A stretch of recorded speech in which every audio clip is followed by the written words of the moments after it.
right. Welcome back. So, for everybody who's joining us today, this is This, That, and the Other. If this is your first time listening to us, because I know this would be the first episode I'd want to listen to. You know, now that we got the guy. Yeah. All right, he's Sam. I'm Sam. Sam I am. Green eggs and this table's ham. I'm Bryan. And today's our 1.5 episode of... It's our redo. So just to catch everybody up, thank you for listening and thank you for watching. Yesterday, we threw down a great episode, except it wasn't great. Well, I mean, it was. I think it had its moments, right? I think it was good. But near the end, I got into this really bad, really bad coughing spell. I mean, like bad. Like I thought it was over. He was over there under the table. We were just having a talk over here. I had my will ready. It was horrible. Luckily, our producer saved Jean. me. Yeah, Jane has always stepped up and got me some water. And today I got a fat old thermos. I got a big old sexy glass full of shut the fuck up because your boy ain't coughing today. You know what I mean? Right. Your boy's not coughing. I put a little bit of honey in that thing. Yeah. But so we figured we're gonna redo it. We're Spielberg recutting. So Return of the Jedi. It's episode 1.5 then. It's whatever you want to call it. 1.5 guest episode of This, That, and the Other, where you are the person of honor. Awesome. Keith Obit. I am honored. Yeah, your boy Keith Obit. What's up, guys? How you guys doing? Oh, shit, it's Obit. That's a tattoo I'm going to get put on my dick, I love your last name. Obit is really cool. What was it? You told me it was Death? Well, you made it up? But like some people, when they say obituary and they'll say Obit. You know what I mean? Yeah. So it kind of correlates. Where's with that death. from? Honestly, I don't know the origin, but my theory is that whatever family it came from, when they got to Ellis Island, it was probably like long Obitowski something or whatever, and they just chopped Obitsovich or something. But like mine was Mascalunas, and they were like, "Yeah, you're Maskell." Oh, okay, yeah. Because you do have a bit of like a Rasputin vibe right now. Like you look a little Russian-y, you could be East European. You could kick the tavern door down, and you could be like, "I've been gone for far too dead long, deer. brothers." Throw a dead deer on it. They'd be like, "Tremitsky, Nice. how was the hunt?" No, I'm really interested in the history and the origins of my last name, and recently. Have you done that DNA? I haven't done the DNA. I don't want. Don't to do it. DNA. Well, they're selling that shit. No. Don't do it. I wouldn't go through a company. I would go to a doctor. You could do a DNA test that way, and just do it completely out of. Because I wouldn't do that. Don't do it. It's all made up. They want your DNA so that they can keep it on track. But you can see if your earwax is like wet or that shit. waxy. What does that got to do with the price of? What's that got to do with the price of milk? Cause cancer. Nothing. Yeah. That's not going to help you in any way. I started off small, just with I got my dad Ancestry.com. Ancestry? Ancestry.com. Ancestry.com. He typed it in wrong. You got a whole different website. Yeah. So I got a little bit of history, but I just wasn't able to. There's like a U.S. version, a world version. We just did the U.S. version, but we're going to get ready to go deep into the world version because there's definitely some obits in Have you found Italy out anybody that you didn't know about? Long lost brother? Facebook? No. Actually, the funniest shit ever is have you ever done Ancestry.com? My aunt does it. So have you ever seen like how the timeline, not the timeline, but like the tree. The tree, yeah. So it's just hilarious because like we found like my great grandpa, and there's actually pictures, right? So there's like a picture of all of them, and you just look at them, and you could just tell they're just fucking depressed. Shit's hard. Shit was hard. Sucks, right? Cold water. But then like Fuck that. my dad, the picture that he picked. Oh no.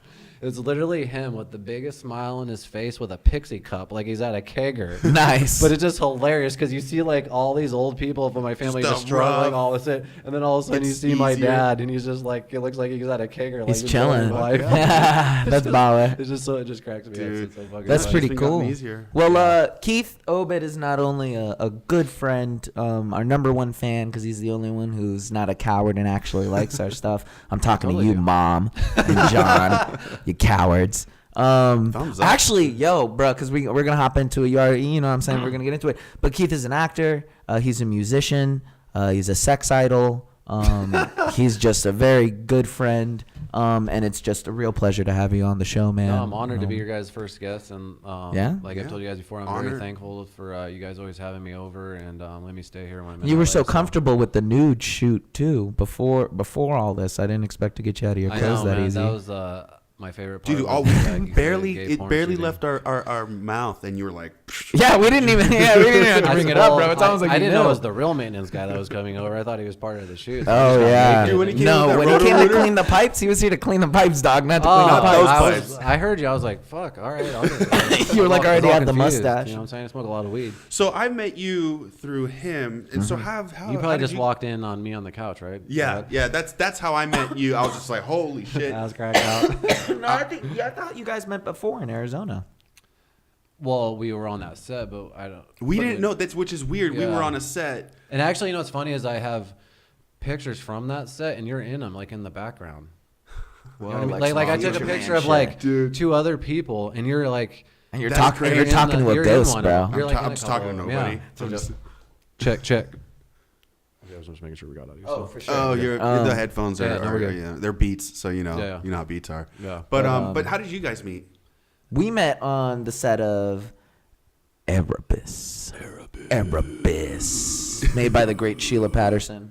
You know what I'm saying? Patterson. Lady directors and shit, you know what I mean? They can do the same shit we do, but they just do it with breasts. Yep. So that's a lot cooler. You know what I'm saying, dog? Yeah. They get to do it with the two greatest things in the world. Yeah, totally. And a mind and a heart. Sheila Patterson fucking killed it. But nice. Oh, I'm trying to get it. All right. I'm coming back. It's coming back. I like that. But for sure, If I ever tell a bad joke, make sure you. Yes. Dude, that's why he's here. That's why the pad's here. It's just to cover us up. You know, if it's a little too much, it's. You know. We got all of it. We got about 5. Nice. Speaking of set, though, this week you're actually in town filming. Yeah. Fill us in a little bit on that. It's for a show called Barry in the Backyard for Barry Oxygen in the Network. Backyard. It's just another but this true crime. But this time you're not the villain. No, I'm usually. Which is you know what's funny is when I went to set, like everyone's like, "Are you the killer? You gotta be the fucking killer, dude." And I'm like, "What the fuck?" I'm like, "Is it the mustache?" Yeah, I think so. I've definitely been treated. I showed up to LA with a full beard. I got to set. They shaved it into this handlebar, and ever since then I've been treated completely differently.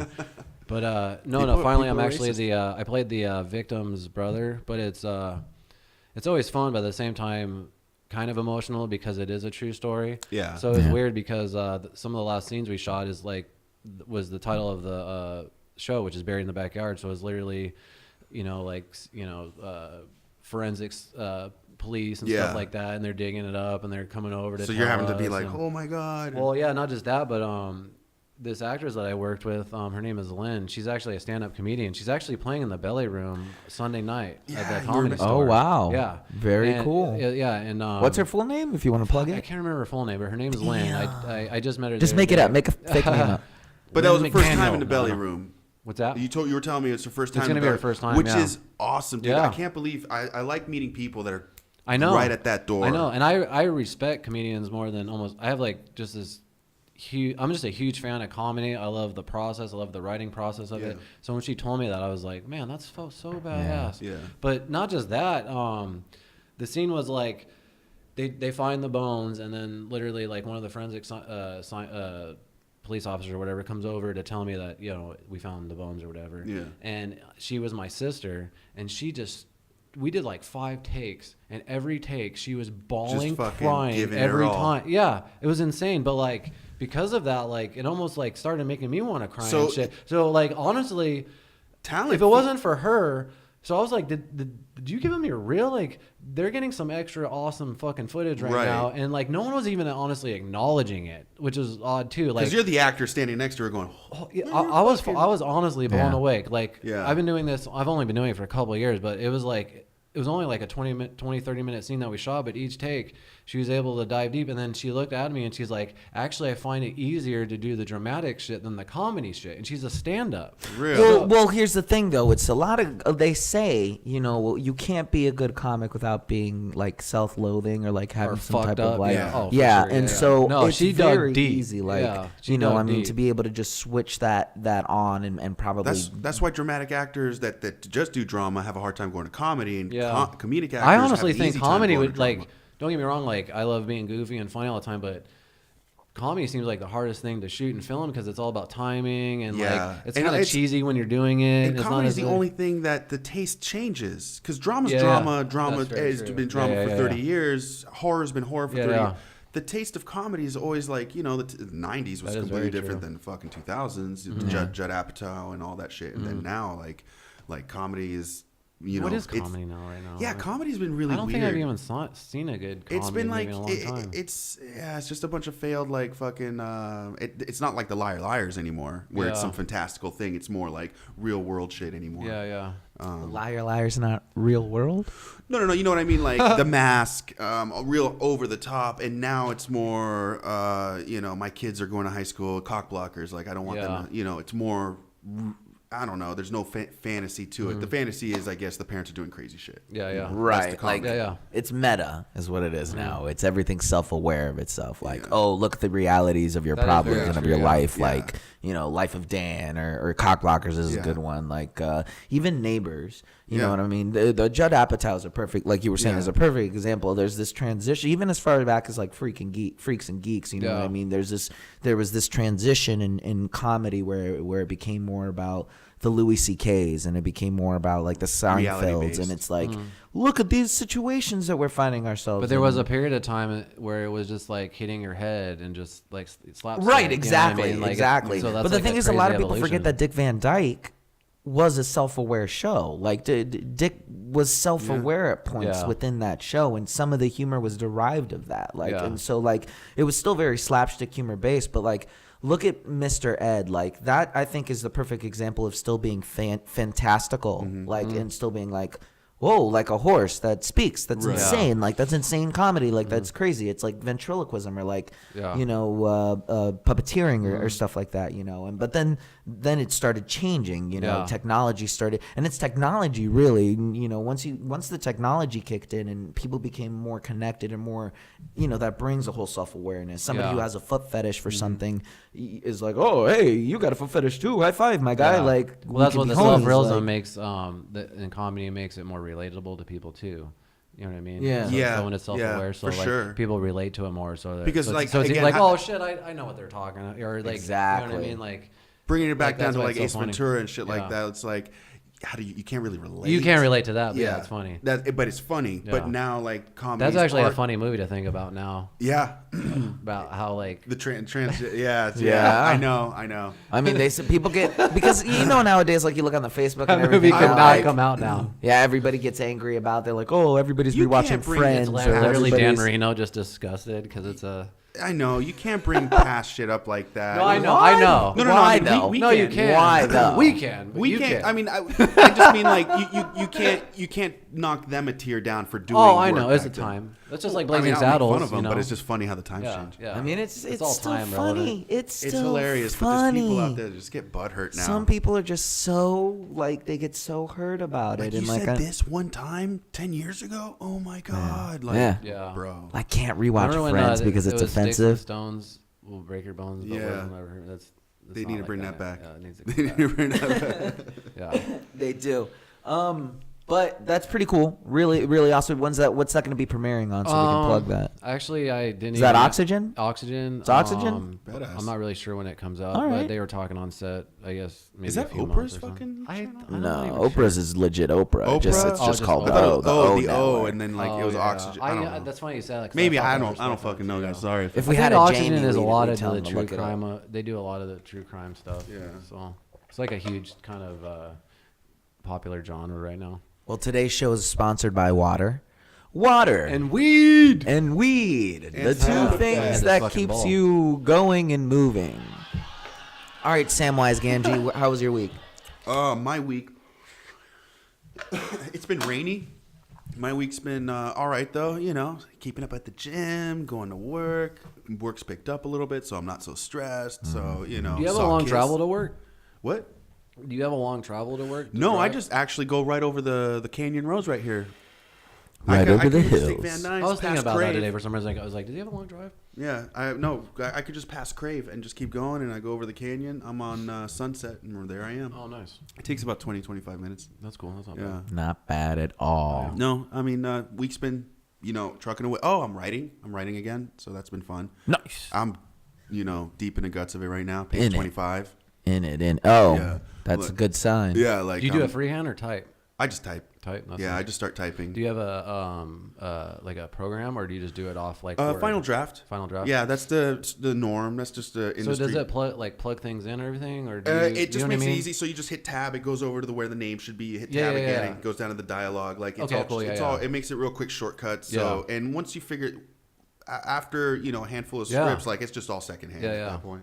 And then you just let it ride. Program called Celtics. Yeah, kind of the same. I played around with Celtics. But, it's all right. Like I was really nervous about writing, because I was like, how do you go about writing a script and this and that? But once you have like a program like that and you start it plugs it in for you, you're like, oh, okay, this is how it works, and it kind of teaches you. It actually does, and you could put the help thing on, and it'll explain to you what's going on. And anybody can write a fucking script. Yeah, I know. It's just me and my buddy were writing just for fun, just getting high and just writing a stupid series, and but I was intimidated at first. It's like, because I don't know like where to put the action and the shot. Oh yeah, I mean, then once you start, when we started, but once you start doing it, it's fucking fun. Yeah, you know what I mean? Like, oh, this it's is like looking at a manual when you first look at it. This is the fucking action and the dial. Fucking, it's fun. It's so fun. Yeah. No, we were getting ready for it like we were learning how to fly a fucking jet. Like Sam bought like 12 books, and he was like, okay, like so like this is what we need to read, like, and this is what we're like doing. That's what I like about you, Sam. I was like, I appreciate that, but I just thought if I'm gonna do this, I'm gonna do this right. Yeah, I gotta do it right. Yeah, that's scary. how I am. Because that's how I was like.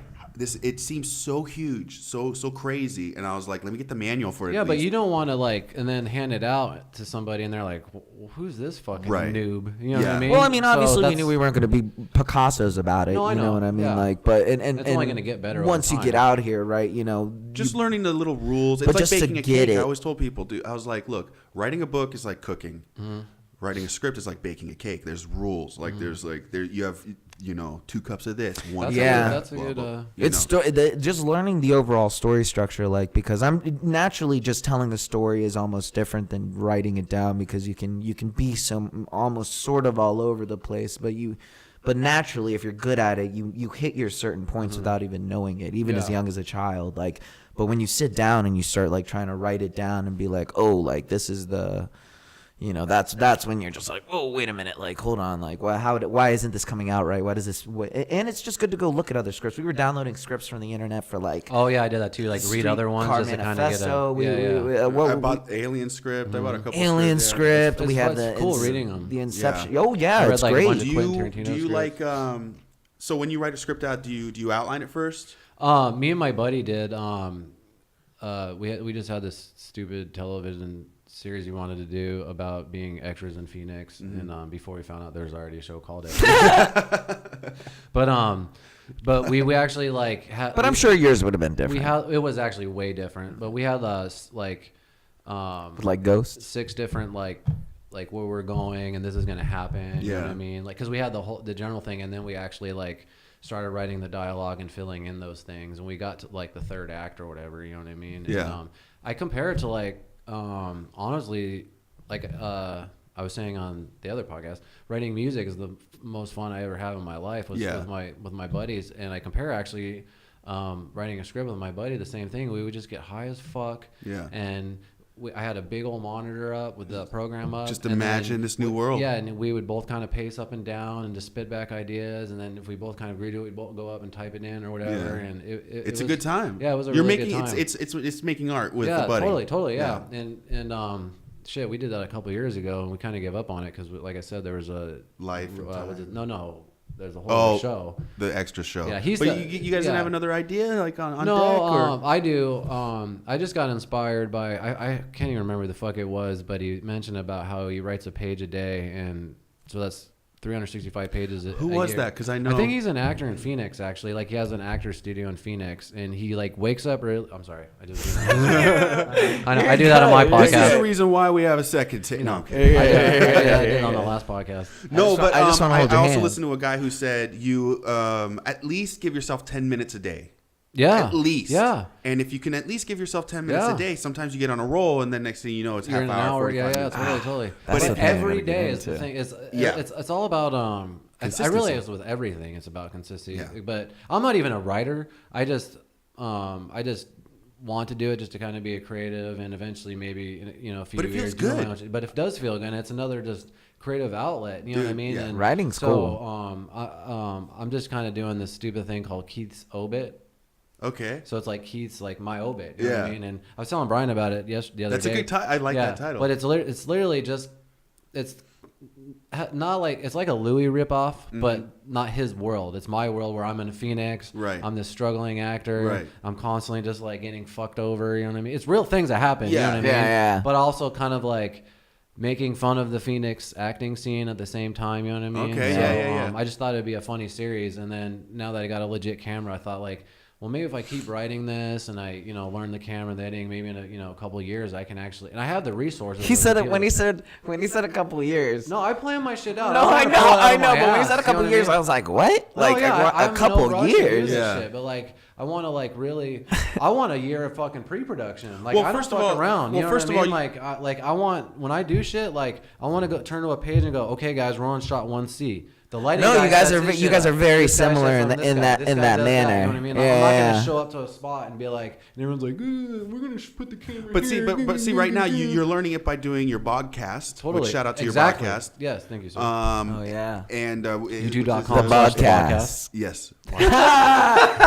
Oh, I didn't have the laugh track on. Oh, I well, was trying that's to find a all song. right. We'll hit the next one. But just like me right now, like my writing took a little back turn, because when we started all this, it was like, man, this was a lot of time, a lot of investment, a lot of learning everything, the editing and all that stuff. So essentially, you're on the right track of doing that by that's what doing I'm saying, your podcast. Yeah. So, but not only I think that, it's a like good thing. I've met so many fucking cool bad motherfuckers in Phoenix that just are on top of their game and have the shit too. So like, if anything, like as I get better at all these things, just surround myself with those people. Like hopefully, maybe I could put something at least. Like, it's such an example of why like networking is so important. Oh, for and, sure. Like Yeah. just generally being like a people person, like, and totally, just like being approachable, because like for example, you got that ride back, the other day, like, Oh yeah, that was a huge score. That fucking. You know what I'm saying? Like, Wait, just like you got a ride? Yeah, so I was in Newhall. I don't even. It's like north as fuck from here. And, it was like in farmland. Really? And they were transporting actors back from the location to like the parking, and then we all get out. And I was talking to that comedian lady I was telling you about earlier, and she's like, "Oh, where's your car?" And I was like, "Oh, I Ubered."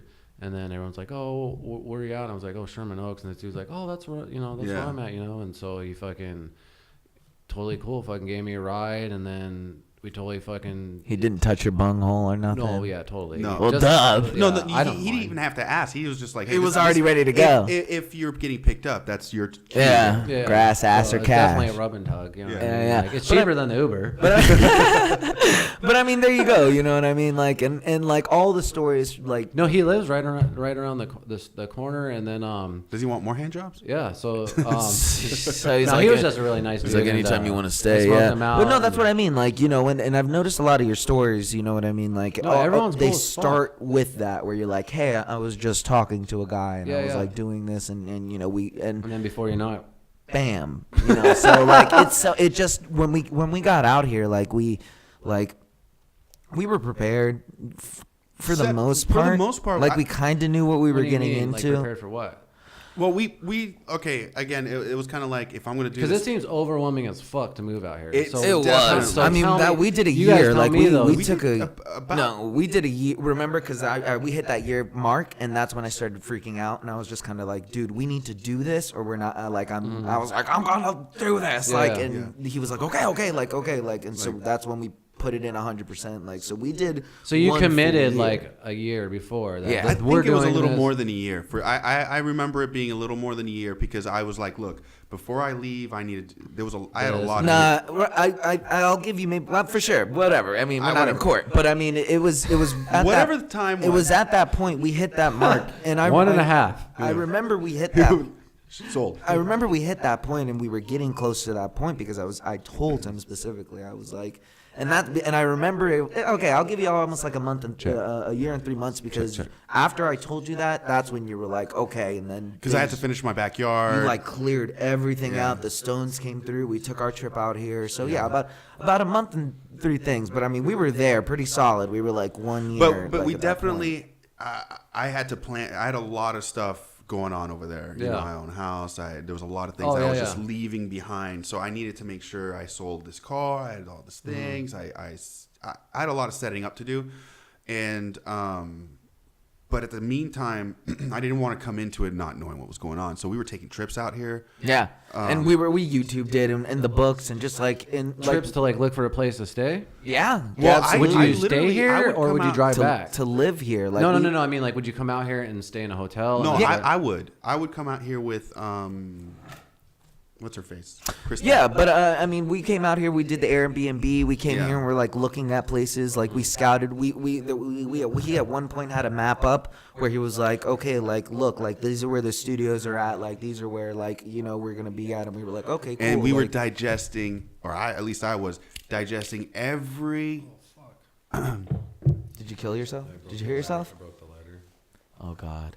Here. Oh God. I set the mic on fire. Oh God. But we were I was digesting anything I could find on YouTube that was writer circles, actor circles, how it was living out there, how to write scripts, the three, I mean, preparing like a motherfucker. Dude, I watched anything like hundreds and hundreds of hours of footage because dude, everything's on YouTube. I literally couldn't believe it. I was like, here's a writer. 20 years, made tons of movies, and he's talking for 2 hours about the craft, about everything there is to know. Like a free class. Like, yeah, dude. What do you mean, like about living out here too and shit? Or well, there was a lot of videos that kind of like outlined that and. What? That'd be a cool thing for. I mean, I don't know if you guys would be into that, but. Well, we had that discussion about creating like a thing where we like how to move out here and how we're but not like struggling, but how you know what I mean? Like we wanted to do. A lot of people do that though. I think that's an overdone subject and it's an overdone script because that's definitely script that I heard someone talk about that's very into the industry. That was just like.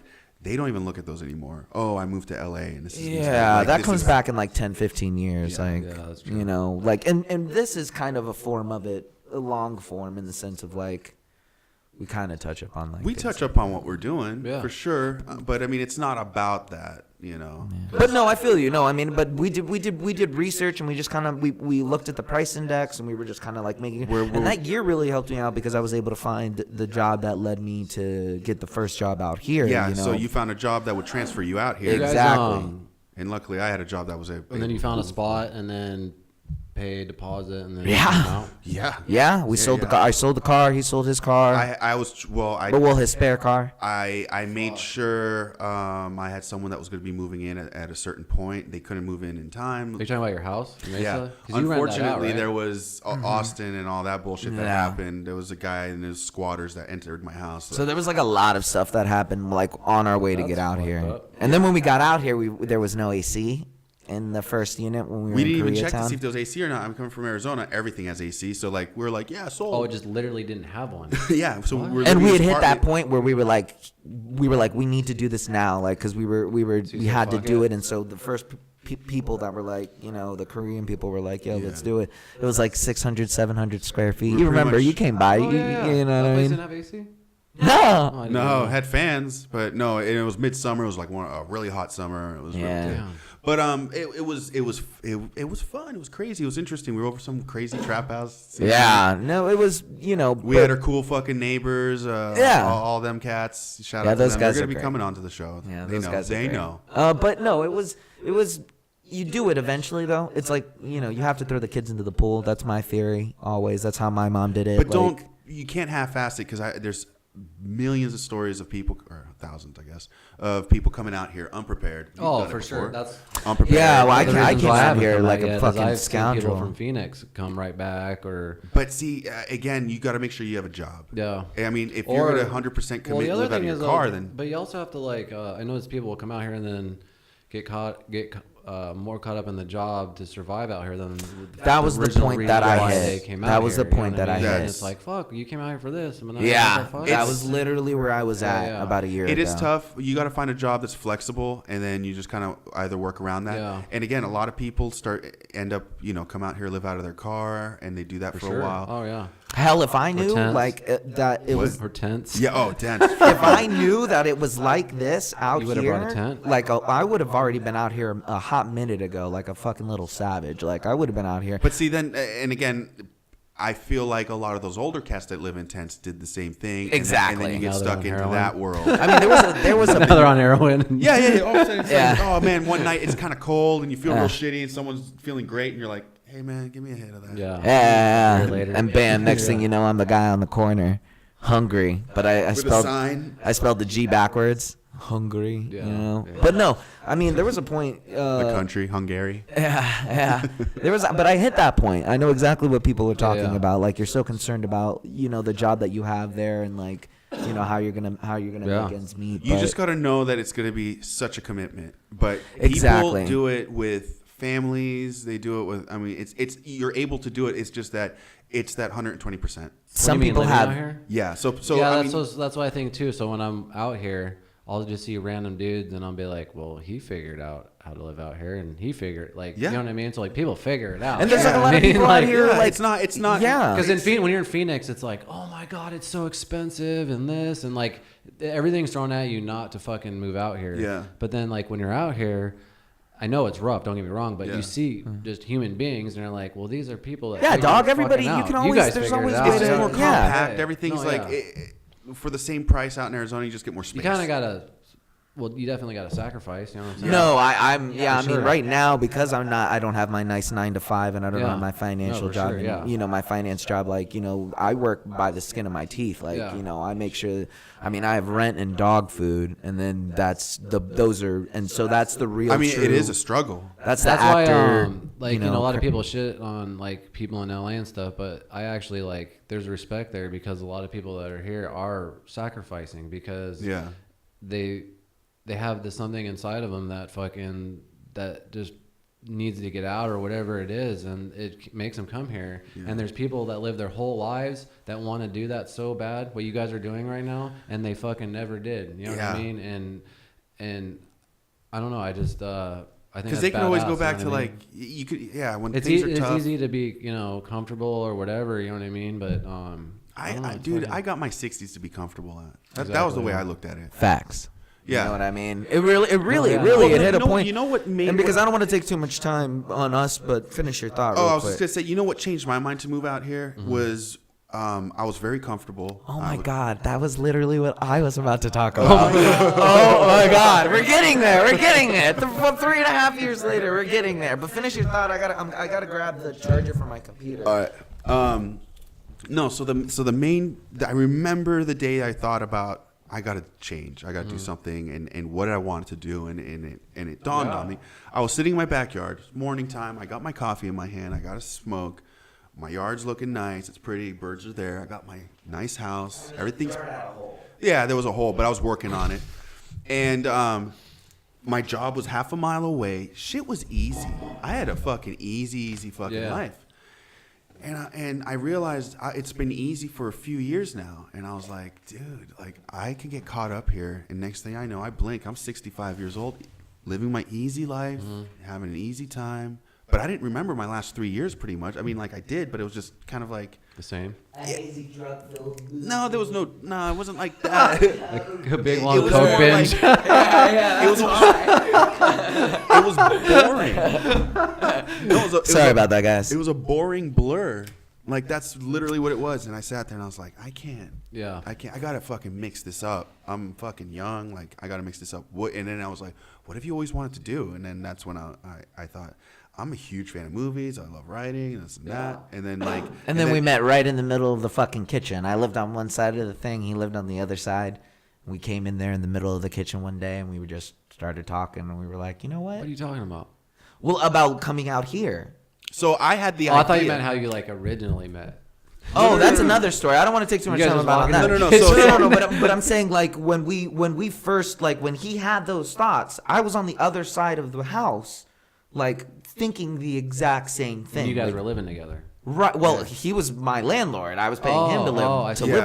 So it was my house. He was on the other side. So like, it's not too long, but the girl that Sam used to date back in the day, I used to work with, and he used to have Sam just be giving shit out. You know what I'm saying? Like, you know, half the time he's just like, you know what I mean, like, whatever. You know what I'm saying? And back then it was a little different because my boy was all types of stuff and some jank. Dealing with stuff. I was dealing with a lot. He was dealing with a lot and doing stuff. And, you know. Life.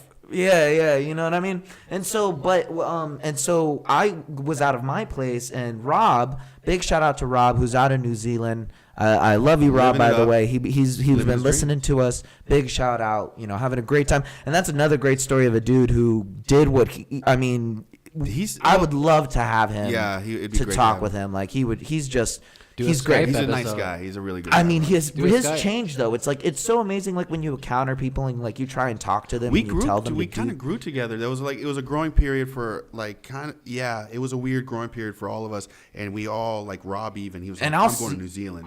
Because he'll tell you he was like you guys are the and we were like nah, you know what I'm saying, like we're just a bunch of dudes, you know what I mean? Yeah, like, he thanked that. He's like, dude, you inspired me. Like we have this, and we were like, oh, you know, like we were just here doing what we were supposed to do. Like, you know what I mean? Like, and so like, and it was like a ripple effect because it was like Sammy down to me down to Rob. And so like, we kind of like, and so Rob, he buckled up and like, he did what he said he was going to do. And when you see somebody do what they're going to do, like, and I tell Sam that all the time because when I see like, for like people who get off like dope, like Trevor and like Sam and like people like that, like who just do it like cold turkey, you know what I mean? Or just like, yo, dude, I don't have time for this anymore. Like I gotta stop. Like things like that are baller to me. Like those things are cool like that. And so like when someone like Rob, you know, was like, hey, I'm moving to New Zealand. That's my goal. Floating around. And then I used to tell him, I'm like, dude, what do you want to like? And he was like, I want to do this. I was like, do it. Then do it. Do it. Get save money up. Do what you got to do. And bam. So big shout out to Rob. Thing you know, he's in New Zealand. He lives in New Zealand. He lives in New Zealand. That was his dream. The most amazing. Like I look at his pictures, I'm like, fuck, man, yeah, it's a nice life. That was his dream, and he was like, I want to go to New Zealand. Like that's what I want to do. And I want to get my passport. Like,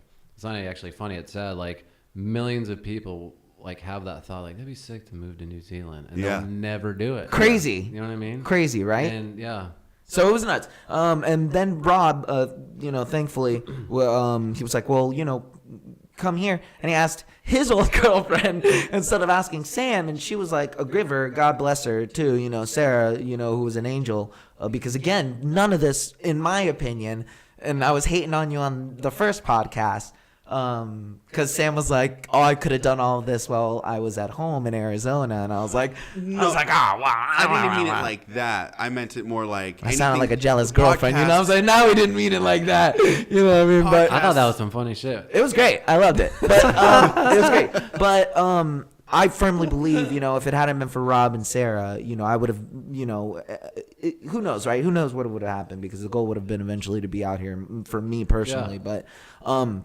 so I came in there, and then we were there. But then Sarah left, and then and it was me and Rob and him, and we were just chilling there, just running through the motions. Every day was just the same thing, going to work, doing that, drinking, doing all the same thing, just going through it. Oh, trust me, I've been there. Yeah, and then Rob left. Yeah, you're just basically working for the weekend. Working for the weekend. To get drunk.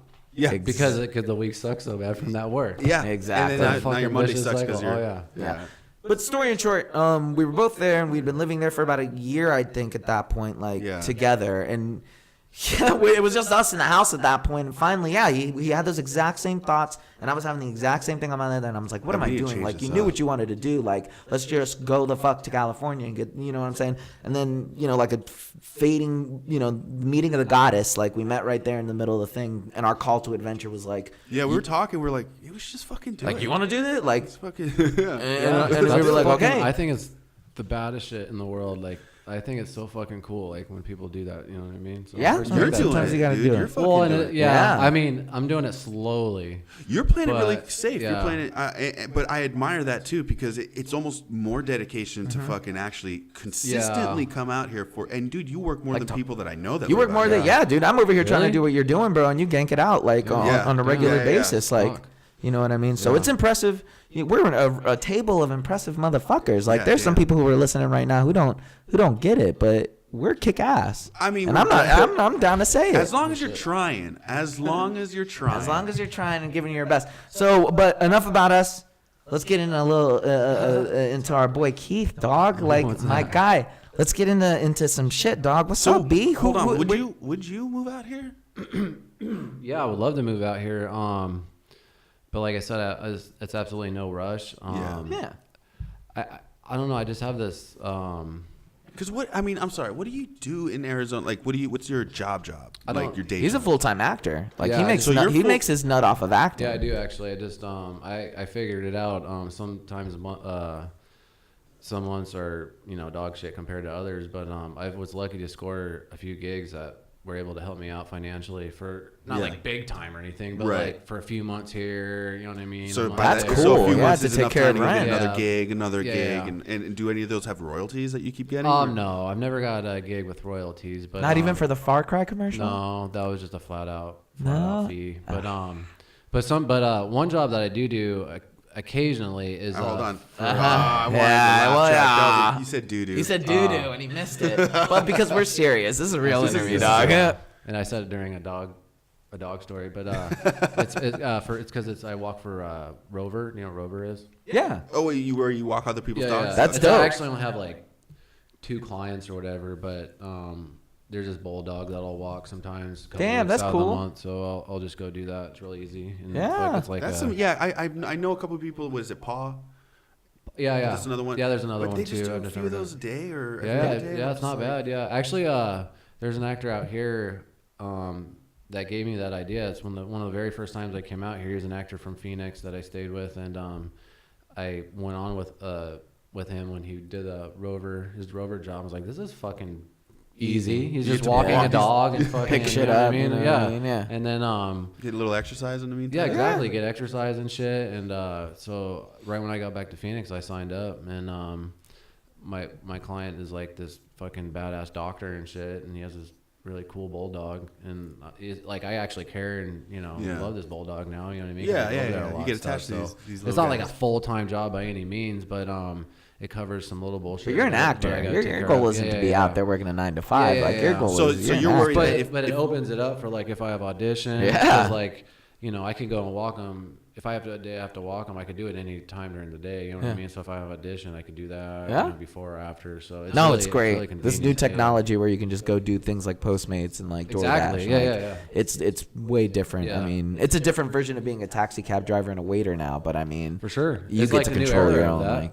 Yeah, I mean all these Uber Eats, and I mean that's how I've been doing it for the past couple of months. Pretty much. Yeah, but that's what I'm saying. So like the thing that's stopping you is you're just worried about you might have to get a job or something. Well, what do you mean out here? Yeah. No, not at all. Well, I also have a girlfriend and my dog. Like I grew up there. Like it's tough when you have a dog too. All my best friends are there. Like you have the car thing too that you need to be there for. Yeah, there's all your networking people. I got networking over there. But like I said, it's just right now it's just less stressful for me to live there and come here than it is to live out here. You know because one day you might be that big fish in that little pond over there that you might have to move. Like there's gonna be no more ups. But I mean, unless you just want to be consistent in Phoenix. I want to be consistent wherever I'm honestly getting paid. Just to be real, but but the ultimate goal would be cool to be. And there's so much content out. I'm just hoping to maybe get on some type of cool show. Not even as a main character. Just as like a fucking. But just like a regular or whatever. You know what I mean? Where just a reoccurring. But if that were the case, I got a homie in Studio City as a room and shit, and he's always telling me I can rent it out or whatever. You know what I mean? So I can maybe just do that or whatever. And Studio City's cool. It's a nice central spot to everything. His neighbor is that dude from Anchorman, the bald dude. David It's like Korchner. that guy lives, like, down the street and shit. Korchner? Yeah. He's cool. He's funny. Yeah, like because it's right behind the CBS lot, so they film a lot of shit in that neighborhood and stuff too. It's really. Did you cool. grow up in Phoenix? Yeah, since I was like. You were born there? You know, he was born in Jersey. Yeah. You were born in Jersey? New Jersey, Oh, yeah. that's right. He's a Jersey boy.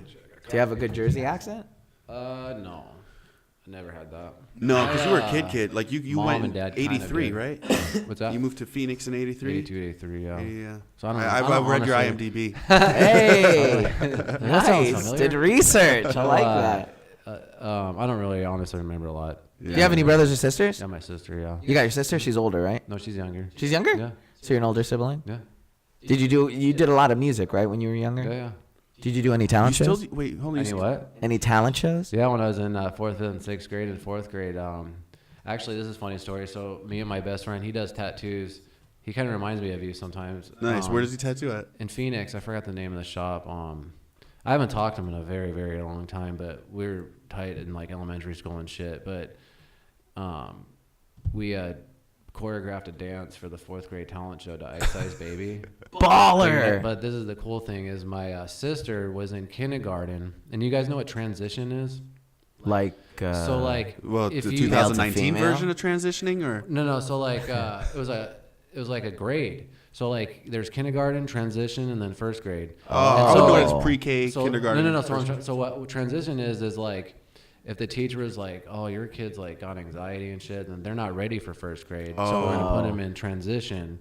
You know what I mean? So my sister were like fucking. It's a little summer school for She 1st was probably grade. all fucked up for me picking on her and shit. So she had all I don't know why, but she had anxiety and stuff, and they were gonna put her in transition. And at that time, Star Search was on, and there was like this fucking like group of dancers that danced with like one chick in it, and they were like just killing it. So we're like, well, let's get my sister in it. So we got my sister and choreographed it with her, and we went in front of the whole elementary school and did this in 4th grade. And because we did that, the teachers didn't Hold her back. and made her go to 1st grade and shit. So her, like, you know what I'm saying? Like, you know how like much her world would be different right now if she had the transition. Oh yeah. The different people she would have Different met, friends, like everything. You know what I mean? who knows? Yeah. She might have gone down that dark path. Or maybe she would have gone. Maybe she would have gone down the light path. Oh. Maybe the Well, other why way is would it- have is she led on her a the dark right path way. But you know, the other funny thing is too is one of the moves that we did was like we're on the ground, but we're like humping it,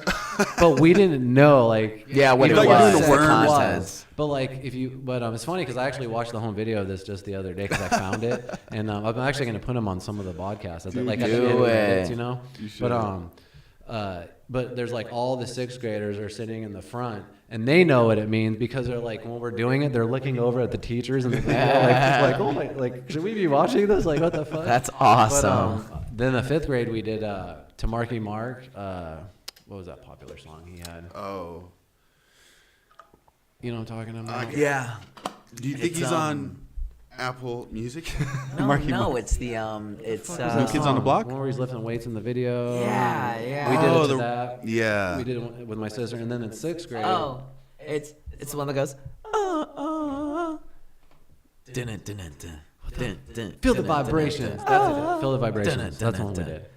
And then in 6th grade we broke up. Good vibration, The right? dance group. Oh, your dance group broke up But after. then we got back last minute and we pulled out of our ass hip hop hooray. So we didn't really have dance moves, but we were just going hip hop hooray. We had the whole 6th grade fucking doing that, dude. It was Oh, the Marky Mark classic. Do you guys remember hip hop hooray? Yeah. That's with We had the whole 6th grade doing that. Nice. I'm sure that felt good. Who was Hip Hop Hooray? Look that up real quick. Who did Hip Hop You Hooray? mean the sample? No, the actual song. Oh, that's what the fuck are they called? Is it the Fat Boys? No. Oh, What? God damn it. Naughty by Nature. No, oh, fuck. That's right. Now I feel like a fucking noob. I feel like Come a on, fucking man. scrub. You're right though. Oof. That fucking Oriental fucking flew. We just knew that like we didn't have time to like choreograph real dances, so we kind of did our own shit, and on the chorus we just did went in that, there and it winged still, it. Like didn't matter because like everyone was just into it. That's cool. That's As cool. it gets. So you've always been like kind of like limelight, you know what I mean? Like not limelight, No, but you're just- not. You don't shy away from being in front of people. Like maybe as you got older, obviously, maybe. Well, no, he still got nervous and shit like that, right? Yeah, I get nervous as Well, balls. right, but he was still willing to. It's not like mom was like, okay, now you need to go up there. No. Like you and your buddy got together and you were like, yo, homie, you know what would be dope? Well, what's funny is there's the home video that I found is me and my buddy staying over another buddy's house, and that night we actually made like a movie that night on a home camcorder. You know what I mean? Yeah. This is like fucking 4th grade. You know what I mean? And then that night I remember like because we were camped out in the tents in the backyard choreographing the Vanilla Ice and thinking we're all cool and shit. You know what I mean? Damn, that's sick. Yo, that's so cool. Yeah. You know, I wish I'd done more filming when I was younger. You Yeah. know what I mean? Back in the day, though, Sam didn't have cameras because he's so old. So they had to. No, I had actually the big fucking VHS camera. My dad had one, and then he got a better one. So I got the old one. It had a big plastic case with big ass batteries. And like, dude, it was a huge thing. And like, Big beast. Yeah, it was big. That's cool. Yeah. We had the, you know, I think we were still maybe at the back end of VHS cassette ones, you know, the big handheld VHS ones. Yeah, well, yeah, that's what I'm saying. It was like the VHS cassettes, because then they had the small tapes after that. Yeah, and it just slowly started getting tapes. smaller and smaller. Yeah. That's I had that camera. Yeah. So you've spoken before about being an avid Hindu. Are you still? You're into Do you still- Kiri? No, you still practice Satanism? I Are used you to a Wiccan? practice being a Jedi, but fucking gave up on that shit. Yeah. Oh yeah. My Lost the girlfriend wasn't force. too happy about the whole celibacy. I feel like I lost it. Yeah. Well, that's sick. You know, I personally like the people who decide to claim that they're Pastafarian, and then they get their IDs changed and they get to put the cauldron on their head. Yeah. You know, and to me, that's the perfect example of the American right Yeah. to do whatever the fuck you want. You know what I'm saying? But that's pretty cool, though. I think I did the same thing too. You know, or no, I for sure know. I did my 11th grade talent show, and I wrote the whole thing, and like I directed it, and like we had everybody. We did like an Obama skit. You know what I mean? Where we interviewed all the the delegates and stuff, and I was like a crazy like interviewer. And then we did one where Iron Man had to try and fly on a plane. In high school? Yeah. Nice. Yeah, tried to fly on a plane, but his suit kept on going off when he walked through the metal detector. And I think that one was way above everybody because it wasn't the strongest one. It didn't hit. Yeah. But I knew in my gut, I was like, yo, if this shit was like It could have been another audience and it could have hit. You know what I mean? So stupid kids all fucking high and shit like that. I was so like rebellious and thought I was so cool in high school that I didn't get involved with anything in high school. Really? Yeah, nothing. Did you get in trouble with your parents? Oh yeah. And hop in at any time, dog. I'm just asking. I would- I'm sorry, I would question. stay out At until some 2 in the morning for doing band practice, and then I would come home and fucking they would ground me, and I'd just run away. Like I just didn't give a fuck. Like I was the biggest dick when I was a kid. really? For Oh, the older yeah. kid too? That's What's gangster. that? For being the older kid, you were the dick? Oh, You yeah. had to be the leader. Oh no, I was a huge, selfish, just fucking. Prick. I was already and pretty much an Did you apologize alcoholic to by them the yet? time I was like 17. Like, you Oh wow. oh yeah, like I was Okay. drinking every night. Fucking, I was always hanging out with people like 5 or 6 years older than me, cause just the band shit. You know what I mean? Yeah. And, I don't know. So I was No, that's interesting. No, So, because- so I would be out till like 2 in the morning, and then I would seriously sleep for like 3 hours, go to school, and then sleep all day in school, and then I would go home and sleep, and then my buddies would pick me up about 7 or 8, and they have these jam shacks down in town, Phoenix, that we'd just fucking party our asses off and just fucking Wow. play music and jam. It was fucking amazing. That's Just crazy. keep my 6-foot bong down there. Nice. That's crazy. That's wild. Wait, did you do your talent show? Well, you went to like a weird art school. No, I right? went to school in Istanbul and Oh, yeah. things like that. Yeah, I went to school overseas. So like we had big production shows and stuff like that. I had actually a few of them where I was the front man having to sing. Actually, funny story is I was in one of them, and it was a German story, a German Christmas story, I guess, of a man about to go to war. And the song is the man is saying, I'm about to go to war, whatever, blah, blah, blah. And the wife says, please don't go to war. But the thing is, I'm in my underwear. And every time I have a verse or chorus or whatever the fuck, she comes up and gives me another article of clothing to go to war, like whatever the fucking war outfit was. And so I'm like singing in my like boxers and a white t-shirt. Like, Is this in high school? That's awesome. in front of and this was a pretty big school, international school, really rich people. Oh yeah, he's a Rockefeller. He did mention. Yeah.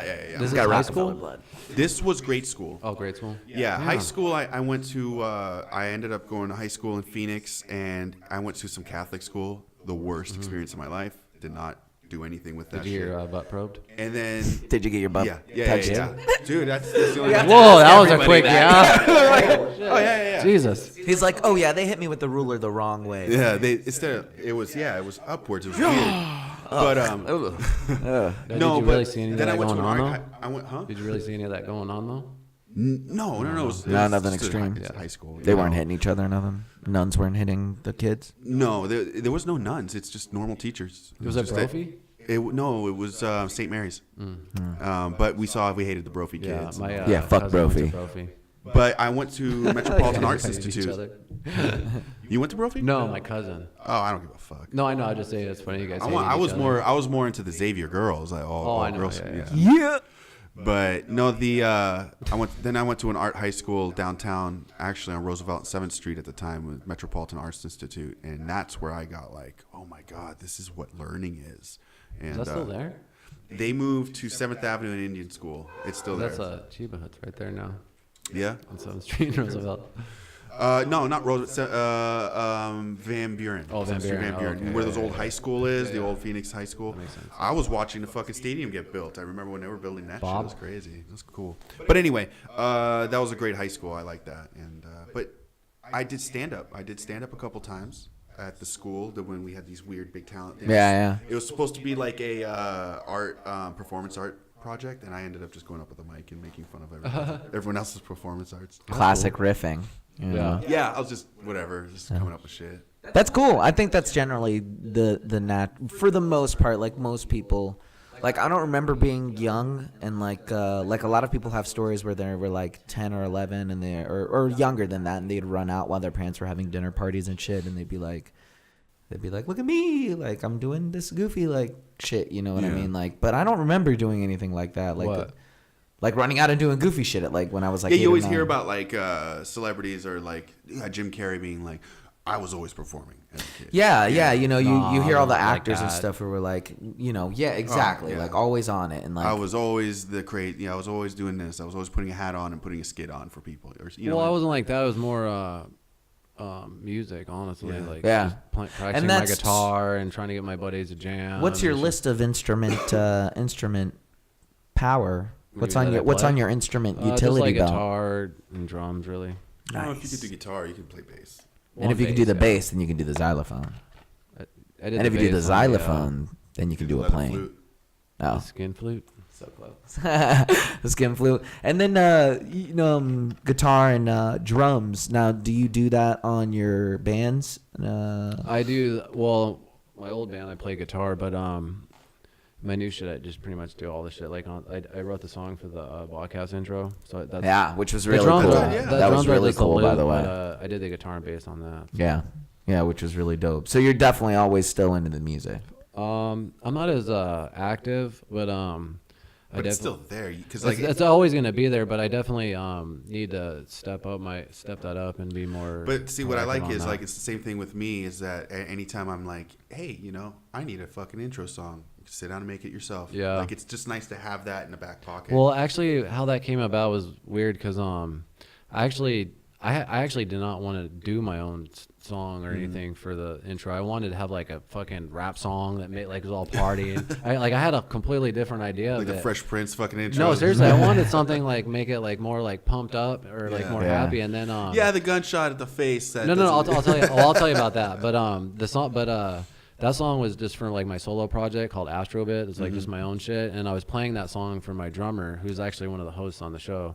And he's like, dude, you should just use this for the fucking podcast. Yeah. And then when I shot the podcast intro on my phone before we shot it for real, just to so I could show the guys what shots I wanted or whatever. So I just put that song to it as temp music, and I was like, actually, this is kind of cool. It's like kind of fitting and stuff. And then I decided to keep it. That's cool how that works out.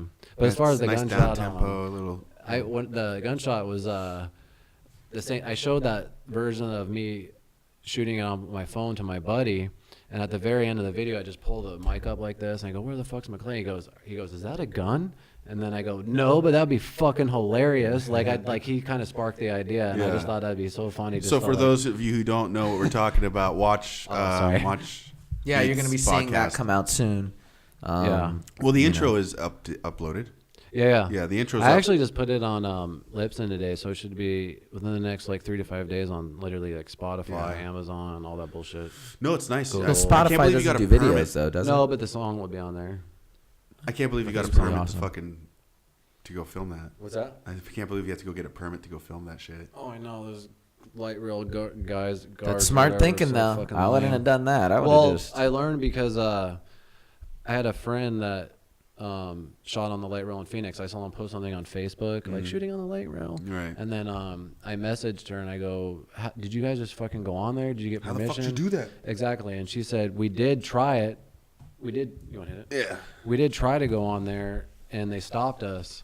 And she's like, but getting a permit is super fucking easy. You just go to this website, you fill out some bullshit, and then they email you. And it only took a few days, actually. So it's not that hard. That's not too bad.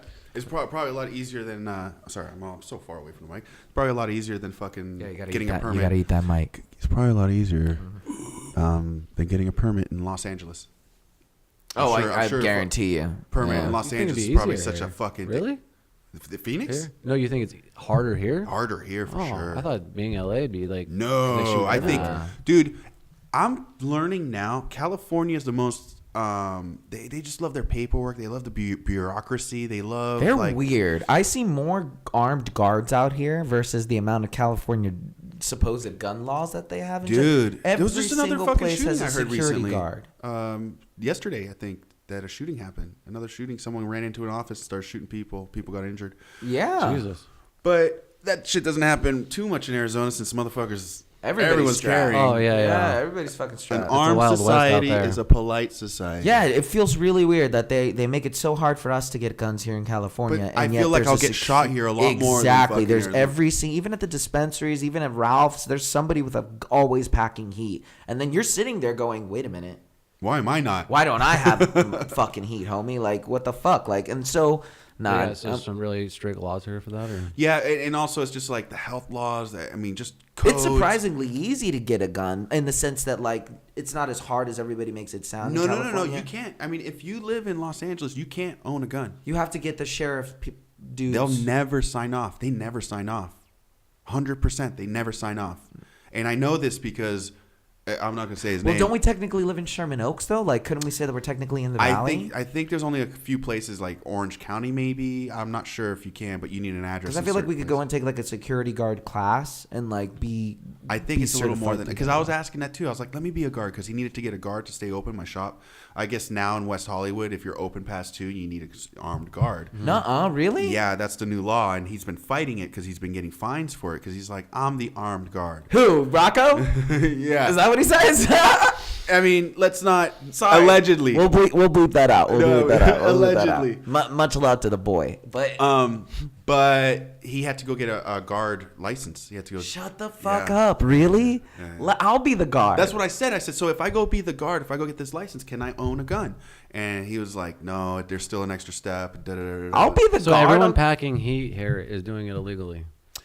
You need to go through a lot of steps, and I believe to become an armed guard, you have to take a lot of classes. No, I mean just to have a gun here in general. Just to have a gun here in general, yes. Oh yeah, you either need an address that's in an area like again, I might be completely wrong. Let's say I'm throwing out there Orange County.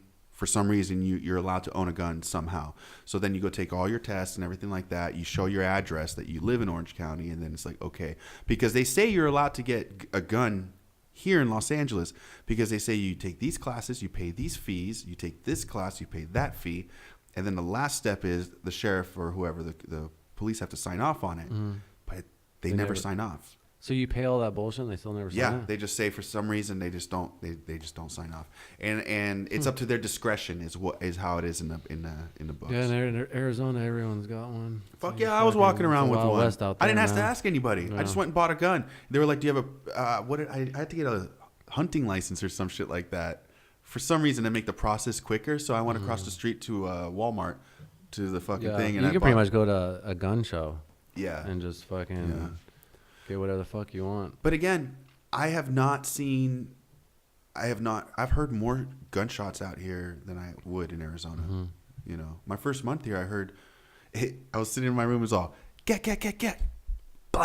I think blow. when you guys had that other place, I remember hearing gunshots. I think when I was there in Koreatown, either fireworks or gunshots. Yeah. We were right there on the border of like. I mean, I went down to Compton and got chicken because like that's the best place to get chicken, but it's sketchy. Compton? Yeah, like it's sketchy as hell going down there. Like it just doesn't. It doesn't. I'm just looking up gun laws in California right now. Oh, nice. Because I'm trying to make sure about that. But anyways. When sorry, I'm stuck on the gun law thing. I'm over here trying to remember about the sheriff's class thing. But anyway, so getting guns out here is apparently really, really hard. And then once you get it, they want you to fucking have the guns, everything in a 3-step distance. So glove box is your gun, and the bullets. So you're fucked. If something goes down. It's like, hold on, buddy. Just don't attack me for about. Let me get to my trunk.